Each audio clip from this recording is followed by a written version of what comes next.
Hi, it's me again with Corel Draw Tips and Tricks. This is like part 10E of this series. I've got these items separated because I'm going to clone them individually. This is going to show you what you could do in real time. So I'm going to clone this. You can't really group them together and clone them. But now I can take the center rotation and put it there, make sure it's there. And if you don't hit that X, sometimes it'll do that. And then I'm going to rotate this 60 degrees. I can go ahead and rotate it again 120 degrees all the way around. It's going to look a little funny because we're not doing the other part. Now I can take this section and clone it and then rotate it. If we cloned them all at the same time, it doesn't really work.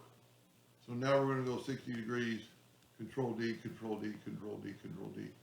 I've really kind of left out that part. Somehow it got grouped in there. There it is right there. I'm going to just disallow it. Don't really think I need it. Yeah. Somehow I didn't get that. But what I'm trying to get at with the clone tool, you can see in real time. So if you look, this is our control curve. I'm going to get the interactive fill tool back.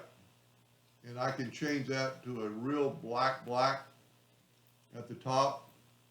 And look at that, it changed them all to black. Let's change the color completely. Let's go from a red to a yellow. Look at that. Now we can grab this piece and do the exact same thing. That's the clone. And this time we're going to go from a yellow to a red at top. Look at that. It looks like a twisted ribbon. Over and over and over. Anyway, I hope that helped a little bit. Thank you for watching.